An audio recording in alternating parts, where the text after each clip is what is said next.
Afroshowbiz News, the show that keeps you in the know about all things art and entertainment from around the African continent and the diaspora. I am Musam Khalipi.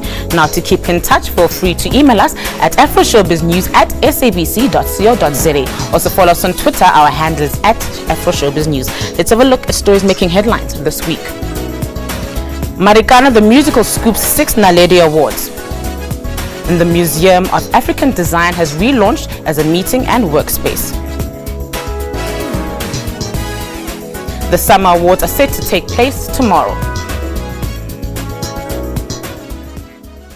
The 10th Jazz Akartith Festival took place in Tunis this past week amidst security concerns following the terror attack at the Bardo Museum. Tunisia has been on highlight and the event was almost cancelled due to fears of another attack. 5 artists pulled out of the festival following the March 18th attack at the Bardo Museum. But despite the security concerns, more than 1,500 spectators turned up for the event. French-Tunisian saxophonist Yassine Bollorez, whose band performed at the festival, said music can be a form of resistance against the recent turmoil that has taken place in the country. I think we must show that we are living. We must show that we are strong and that we resist and live. That's life. Under bombs, in war against terrorism, we must resist. Music and art are a way to resist. Also among the performers was Cameroonian French singer Ima. She performed original compositions and covers of songs by artists such as the Jackson 5. For her, it was a symbolic message to go ahead with the festival. It's very symbolic. We're facing hard times. To see people come to such a festival and wanting such events to last, it feels good. Some things can only go through music and culture generally. It feels good to be supported. I know that the festival has suffered from what happened recently. It's nice to see people here. They want it to last. The Bardo assault shook the country, which has a history in political turmoil. Even though the festival was delayed and a number of artists pulled out, the event went ahead. The musicians who performed at this festival were chosen by their fans and jazz lovers in a survey. Music was the main theme, but festival goers were also treated to theatre performances, ballet, opera and cinema. There are a number of artists in the country who have played a pivotal role in the preservation and promotion of Kwaito music in South Africa. Namandla Spikiri together with Mdu Masilela are said to be awarded Lifetime Achievement Awards at this year's Summer Awards.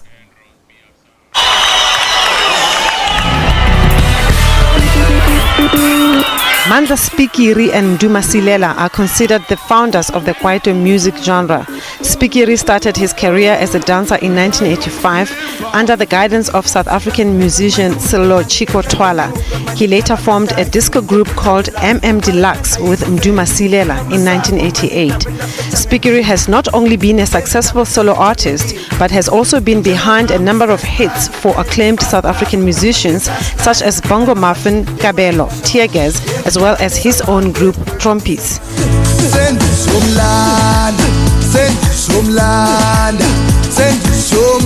Affectionately known as the godfather of Kwaito, Mdu Masilela had audiences dancing through the 90s with hits such as Chomiyabana. Masilela got his break after becoming a member of MM Deluxe. He went on to record major hits such as Tiki Tiki and Mazola. He has since released a number of albums while also making a name for himself by producing for other Kwaito artists. Both Spikiri and Mdu championed a post-apartheid township sound that gave South Africa a new identity. Straight out of winning a Grammy Award, world-renowned flautist Wouter Kellerman will also be honored. He will receive an International Achievement Award for his 2014 Grammy-winning album, Winds of Samsara. Kellerman is already a holder of 2 summers. He won Best Instrumental Jazz Popular Classical DVD in 2010 and the Best Instrumental Album in 2011.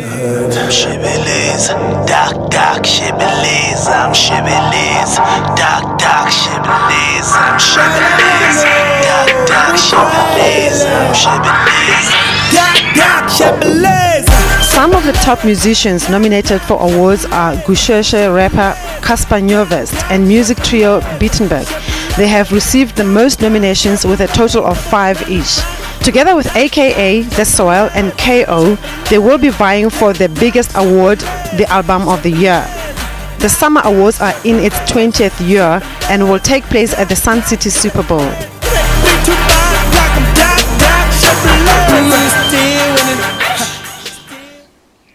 Let's go for a quick ad break. Stay tuned.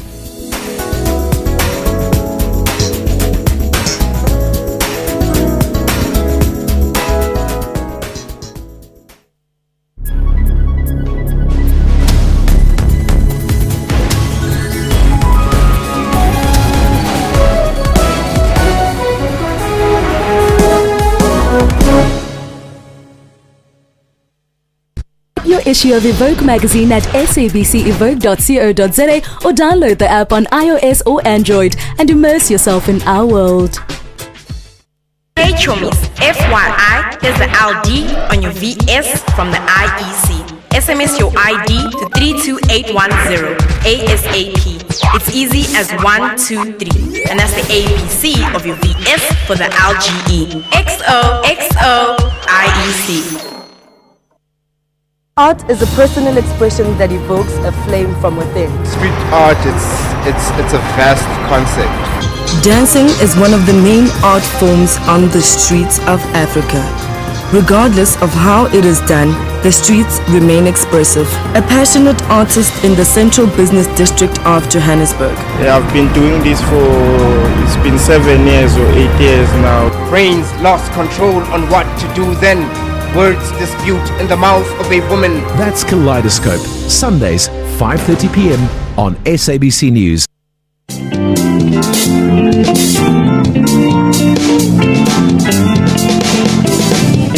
Vincent Bones, the man with silky vocals that had many viewers captivated from his very first audition, now holds the title of King of South African Idols Season 10. I came from the streets, so I was a bit rough. So when I got to Boys Town, I started teaching myself playing piano with 2 fingers. Well, that's how I started with music. So I started getting interested in piano, and then I started, singing. He's a loving father, loving husband, and he makes us happy. Bophelong, your show about those who took on and conquered life's challenges, every Saturday at 17:30 CAT.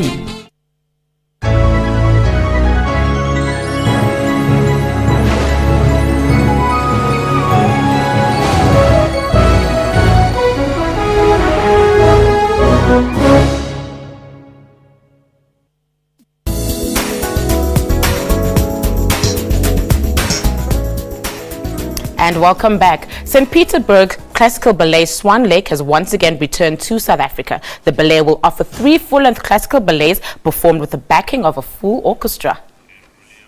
A timeless loved classic.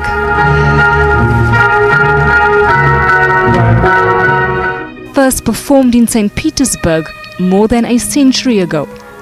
This moving storyline is set to mesmerize audiences again. This is the Chinese year in South Africa, and I want to bring the different cultures together. The showpiece includes an array of dancers in principal roles. It's great to have such a mix of cultures, and we all get to be inspired and learn from one another because we're all very different, but we share ballet and the love of dance. It's amazing productions here in South Africa, and also to share on stage with different countries. It just shows us that we can learn from each other, and we don't, just because we're so different culturally, doesn't mean that we can't work together. The love of ballet uniting former arch enemies. We are very fortunate to have a dancer from America join us to dance with our Cuban dancer, which then further heightens the relationship or the role that ballet can play in fostering greater ties between countries, in particular America and South Africa and Cuba dancing together. Swan Lake will be staged in Johannesburg and Bloemfontein over the next few weeks. Gillian Pillay, SABC News, Johannesburg. An exhibition styled well worn by artist Lisa Bryce is currently taking place at the Goodman Gallery in Johannesburg. It runs until the 14th of May. Lisa Bryce's new body of work features a cast of female characters engaged or absorbed in acts of looking or being looked at. Appearances of characters are portrayed as though they are involved in self-scrutiny, awareness and consciousness. It's not like there's an overt message or anything in the work, it's just I'm thinking about certain things, about how women present themselves, record themselves, and it's a sort of conversation which the work initiates, I guess, and I suppose, I hope one can only hope that the audience might begin thinking about it too. She recreates Renaissance art as well as art from the popular culture and reimagined it to make the images look like they were captured by a smartphone or digital camera. She painted images of female bodies and spaces as reflected in a mirror to demonstrate how people can be self-absorbed and narcissistic. It's very interesting that this exhibition, called Well Worn by Lisa Bryce, takes a step back from that the forceful nature of South African art production and goes into a very personal space. And I don't necessarily mean a personal space that belongs to the artist, but the personal space of her subjects. The South African artist has been exhibiting her works for more than a decade now, with notable solo exhibitions of paintings at the Goodman Gallery titled Night Vision, which focused on the uncertainty of children, the 2009 solo exhibition titled More Wood for the Fire, and the 2012 solo exhibition titled Throwing the Flow.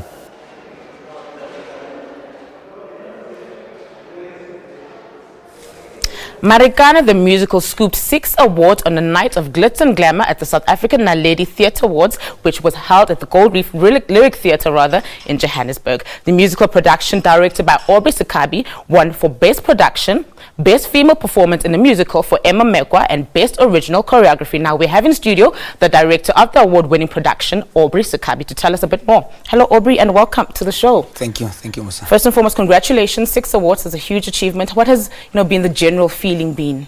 We're excited, we're humbled, but also we're getting a lot of support. A lot of people are thinking, yeah, it is well deserved, so we're happy. All right, and then tell us a bit more about the musical. Is it based on, actual events that took place in Marikana? Yes, the musical is based on actual events, on a book called We Are Going to Kill Each Other Today, the story of Marikana, written by Lucas Ledwaba, Felix Langamandla, Sababat Somsamo, Leon Sadiki, Atandwa, Sava, and Tandukolojika. So the story is an adaptation of that book, and the guys were on scene, on site when all this happened. So we actually had, our research was done by the time I was writing the production. All right, now this was quite a huge production, like putting it together. Tell us maybe a bit about the process that you had to go through to put this together. Well, at first we had very little time. Actually, it took us 3.5 weeks to put it together, to write it from the first song and everything, because it was a very short time and we had to premiere at the National Arts Festival. But we had the book, so for me it was really writing the script and writing the music. But I had an amazing creative team with Mackenzie Matome as the musical director, Taburapo as the choreographer, Velhelm as the set and light designer, Irene as the costume designer. So the creative team was just amazing, and we had amazing soloists. So writing the lyrics and creating the music also was easy, because we had people like Matapelo Masilela, Xavier Mtetwa, Jabulani Mtembu, just amazing group of people that we worked with, and of course led by Mishak Mavuso, and Obripo. So they made that journey easy, and everybody was committed to that, because we understood the magnitude of the production. We understood that this was not something to play about. This was something that had to be taken seriously, because we had to make that point. We had to tell that story. All right, now Aubrey, in terms of the cast, who were the people that you worked with in this production, in terms of the cast that performed? We have about, I think, 34 people. All in all, we are like 50, the whole crew that's involved in the production of Marikana. But then we had amazing musicians like Poe Makubela, is basically recorded lead with almost every artist in this country. So quite a strong group. Zakele Mabena, who assisted with the composition. And we had a lot of young people from TUT that we used as dancers. We had a lot of young people that we developed from the South African State Theatre. And there was a musical called Mambazo the Musical. It had amazing vocalists, and I just took the whole lot of those boys from KZN. They came in here to play with us. We had a group from Alex, so we worked with units. So that's what made it easy, and that's what brought everybody together, because we had so very little time to make the production, it was important that I got a lot of people that gelled. So I was going to watch productions and thinking I'd want these 4 guys to come into the production. I would want this group of people to be in the production. So that's how the casting happened. And the casting was happening as we were making the play. The first day when we started rehearsing, I think there were about 8 people. And I knew that we had to have about 34 people on stage. So people were coming along as we were writing the music, making the choreography, and writing the script. All right, now Aubrey Marikana was showing at the State Theatre. Where also you perhaps planning to take the production? We're having a return season at the State Theatre in July until the 16th of August, and we'll see. I mean, it's a lot of people love the work. There's been good response on social media, and a lot of people want to see the work. And even when we had the run at the State Theatre, it was fully supported. So we're hoping that after the second run, and also now we're feeling a bit confident. You must understand that when we were doing the work, we were very nervous. I was very nervous doing, because it could have gone wrong. People could have received it differently, but people received it as a pure South African work, which was genuine and which was honest. So that has given us a lot of confidence. And now I think going forward, we will be able to invite producers from all over the world to come and see the work. All right, Aubrey, thank you so much for joining us, but time is up, and congratulations once again. Thank you very much, Musa. You're Thank you for most having welcome. me. Now, you are still watching Afroshowbiz News. If you've missed any of our shows, be sure to catch them on our YouTube channel by simply searching for Afroshowbiz News. Time now for another ad break. Don't go anywhere.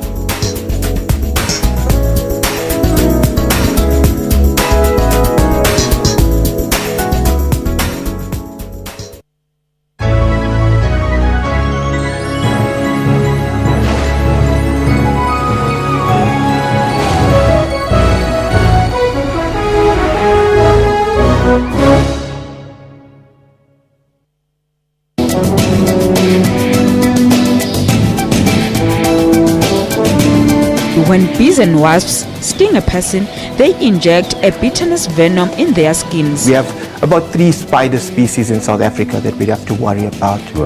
Button spiders, which include, the black widow spiders, your sac spiders, and your violent spiders. That venom is in your system, it's in your muscle tissue. And the more your heart beats, the faster your heart beats, the faster the blood is going to circulate, and consequently it's going to get that venom into your system faster. If you see a snake like this, the best thing to do is to just stay away from it and contact somebody that specializes in removing venomous snakes. Join me on Health Talk every Saturday morning between 9 a.m. and 10 a.m.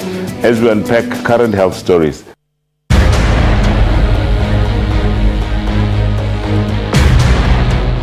Media Monitor. The title says it all. We do have a dilemma here because Lesotho is a sovereign country. I don't think it is the obligation of South Africa's media to even tell the people of Lesotho what's going on in Lesotho.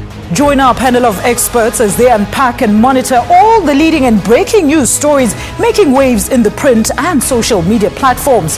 That's Media Monitor with me, Alicia Jali. Sundays at 9 a.m. only on the SABC News Channel.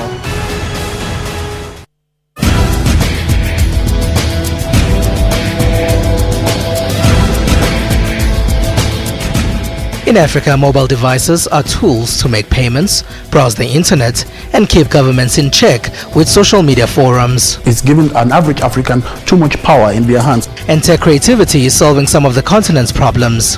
Everything is internet driven. And on Network, we tell you how Africans are using technology and social media in their everyday lives. Join Siphumelele Zondi on Network every Sunday at 19:30 CAT.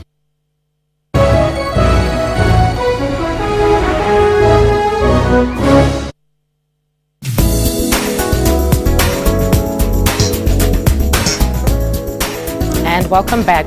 Museum of African Design has relaunched as a meeting and workspace situated in Maboneng Precinct in Johannesburg. The museum wants to expand its exhibition programs and open its doors to be used as a resource for people in the design world. This is a unique concept, and the curator's aim is to support designers and artists. It's the first museum in design in Africa, which is wonderful. And it is, we not only do exhibitions, but we do educational programs, research, and also a collecting institution. We do all kinds of design-based exhibitions, from fashion to art, contemporary art exhibitions. Unlike other museums or art galleries, the museum will no longer offer one exhibition at a time. It will stage 2 works of different artists at the same time. New York-based fashion designer Jenny Lai has collaborated with South African photographer Chris Saunders in an exhibition titled Not X. Lai was impressed by Saunders' work after seeing it online and suggested that they collaborate. She has been in the country for 2 months now to make this collaboration possible. I'm a fashion designer based in New York City, and I started researching fashion and style in South Africa, and I kept coming upon Chris Saunders' work, and especially his photographs of the Smarties and the Pensula dancers. And I was really, really fascinated by the style that I was seeing, and also very interested because of my work with performance in New York. I designed for musicians and dancers as well. So we started up a conversation purely online for 6 months, and he introduced me to a lot of these really unique individuals that he knows and that he works with. This exhibition between these artists seeks to demonstrate how technology enables people living in different cities and countries meet through the internet, enter into interdisciplinary exchange, and produce garments, sculptures, and still and moving images together. Marcus Nierstad and Stefan digitized their photography to create animated stories.